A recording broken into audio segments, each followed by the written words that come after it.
If your subdomain is not working, and you're seeing the DNS_probe_finished_Nxdomain error on GoDaddy, don't worry. In this video, I'm going to show you exactly how to fix it step by step.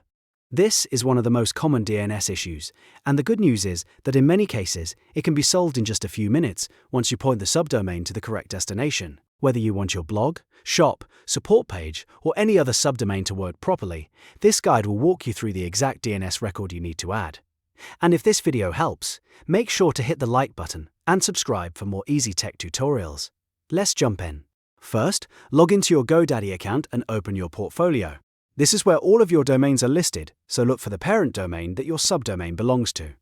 For example, if your subdomain is blog.example.com, then your parent domain is example.com. Click on that parent domain to open its settings. Once you're inside the domain settings, click Manage DNS. This is where you control the DNS records for your domain, and it's the area that determines where your subdomain points. If your subdomain is failing to load, it usually means the DNS record is missing, incorrect, or pointing to the wrong place. Now click Add New Record. This is where you'll create the record that tells the internet where your subdomain should go. At this point, the type of record you add depends on what you're connecting the subdomain to. There are two common options, and I'll walk you through both. If you're pointing the subdomain directly to a hosting server, choose an A record. This is the most common option. In the type field, select A. In the name field, enter only the subdomain prefix, so if your full subdomain is blog.example.com, you only type blog. Do not type the full domain name here, because GoDaddy already knows the parent domain. Next, in the value field, enter your hosting server IP address.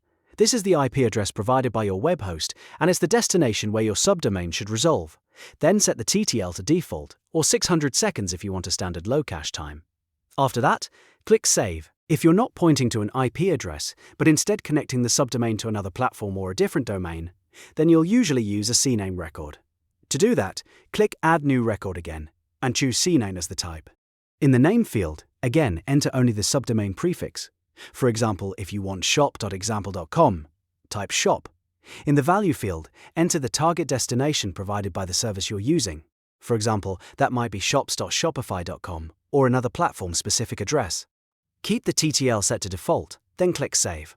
At this point, your DNS record should be in place. But remember, DNS changes do not always work instantly. It can take a few minutes to a few hours, and in some cases up to 24 to 48 hours, for the changes to fully propagate across the internet. So if the subdomain still doesn't work immediately, give it some time before making more changes. Also, if you are using a third-party service like Cloudflare for your name servers, then you should not add the record in GoDaddy. Instead, you need to log into that DNS provider's dashboard and add the record there. This is very important because the name server provider is the one actually controlling your DNS. If GoDaddy is not your active DNS manager, changes made there will not take effect. If your subdomain still shows an error after updating the record, double-check 3 things. First, make sure you use the correct record type, A or CNAME. Second, make sure the name field contains only the subdomain part, not the full URL. Third, make sure the value field is exactly what your hosting provider or platform gave you. Even a small typo can cause the subdomain to fail. And that's it. Once you add the correct DNS record in the right place, your subdomain should start working, and the DNS_probe_finished_Nxdomain error should be resolved. If this video helped you out, please hit like and subscribe for more simple step-by-step fixes just like this one.